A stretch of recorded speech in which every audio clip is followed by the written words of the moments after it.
selamat datang di podcast Jejak Demokrasi. Bersama saya Devina Oktavia Purmadani dan saya Anastasia. Podcast bakal mengupas habis topik-topik sejarah dan politik Indonesia. Hari ini kita punya tema yang seru banget loh, menuju demokrasi terpimpin. Demokrasi terpimpin, kedengarannya berat ya. Apa sih itu sebenarnya? Kenapa Indonesia sampai memilih sistem itu dulu? Nah, di episode kali ini kita bakal ngobrol santai tapi penuh isi soal sejarahnya, dampaknya, dan relevansinya buat demokrasi kita hari ini.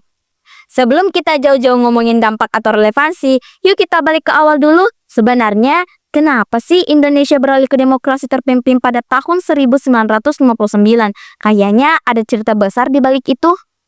Wah, ini menarik banget. Jadi, pada 1959, Indonesia lagi kacau banget secara politik. Demokrasi liberal yang waktu itu berjalan dianggap gagal karena banyak konflik antar faksi dan gak ada stabilitas. Akhirnya, Presiden Soekarno mengeluarkan dekret Presiden 5 Juli 1959 untuk mengganti sistem itu dengan demokrasi terpimpin. Dalam sistem ini, Presiden punya peran sentral demi menciptakan stabilitas politik. Oh, jadi semacam jalan pintas ya buat mengatasi kekacauan waktu itu. Betul banget, tapi pastinya ini juga membawa perubahan besar dalam struktur politik dan cara kerja pemerintahan. Wah, menarik sekali. Jadi dari sini kita bisa lihat bahwa sistem ini muncul dari kebutuhan mendesak untuk stabilitas. Tapi seperti apa sih dampaknya?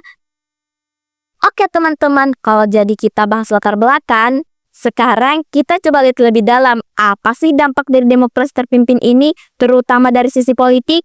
Nah, ini poin penting. Sistem ini memang membawa stabilitas, tapi ada harga yang harus dibayar.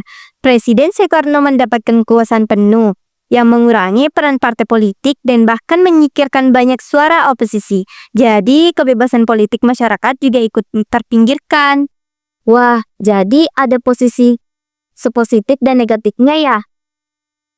Kalau dari aspek sosial, secara sosial ada kemajuan dalam pembangunan seperti proyek besar-besaran yang dirancang pemerintah.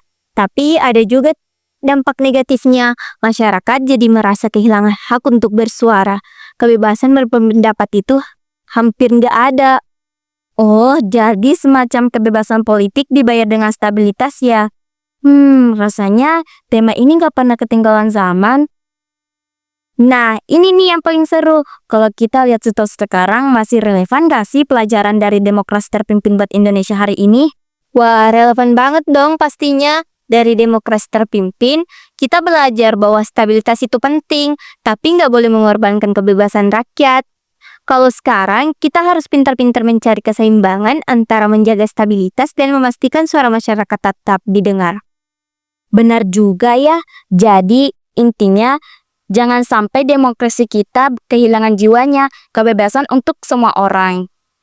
Wah, obrolan kita hari ini seru banget ya. Jadi, dari diskusi ini kita tahu bahwa demokrasi terpimpin adalah langkah besar untuk menciptakan stabilitas, tapi dengan harga kebebasan politik yang mahal. Pelajaran pentingnya adalah